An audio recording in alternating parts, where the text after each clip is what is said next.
Radek, thank you.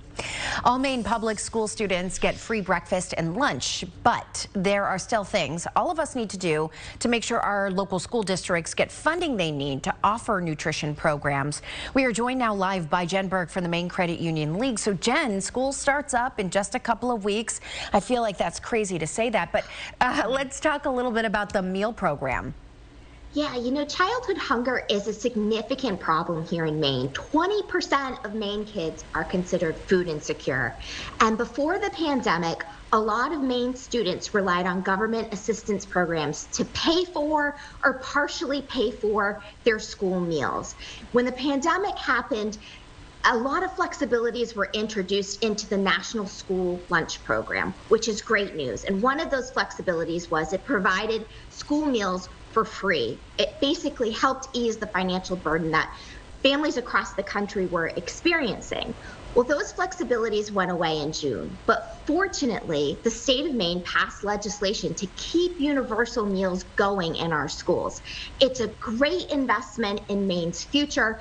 School meals are critical to keep children thriving and academically enlightened. So, it's an exciting news for families and for students alike. But we need to still keep in mind that there's a form that families should still fill out, even though our school meals are going to be free this coming school year.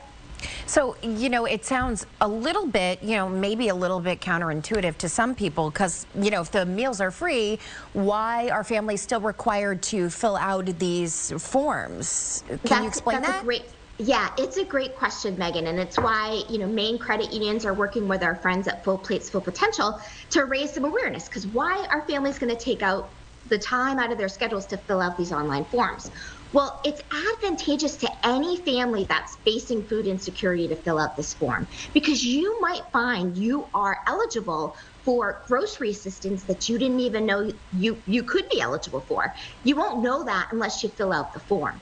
But even more important than that is that the schools really depend on state and federal funding to fund a lot of meal programs beyond just breakfast and lunch. And without that data, your school district is at risk of losing federal funding in the future. Funding that will provide money to do backpack programs so that kids can go home with meals, summer meal programs. Kids, when they go home in the summer, they struggle. Some of them who depend on the meals that they get at school, when they go home in summertime, they worry about, how are they going to get fed?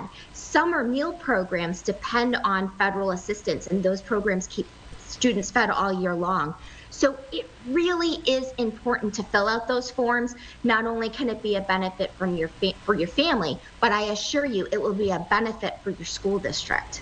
And Jen, so, what if you missed a form or you haven't filled it out? How do families apply? Right. You can certainly contact your school district, but our friends at Full Plates, Full Potential have a website, feedkids.me, and you can fill out the form online. It shouldn't take you, very long at all to do. It's a very simplified form. Again, that's feedkids.me. Go online, fill out that form. And if you are one of those families that are facing food insecurity, look into the SNAP program, the Supplemental Nutrition Assistance Program, and see if you qualify. You may have other means to access help during this time. And everybody's facing the pinch of inflation and rising costs. So look to see what government resources are out there for you, but please fill out those forms. They're really important. Yeah, so really good points there, not just about the meals, but things you may qualify for, those backpack programs over the summer, not just breakfast and lunch. That's exactly it. I mean, those are critical. And again, we are very fortunate to have this benefit in Maine schools. We're one of the only states in the country to offer it. But again, we want to make sure all the extra programs continue to receive the important federal funding to keep those alive.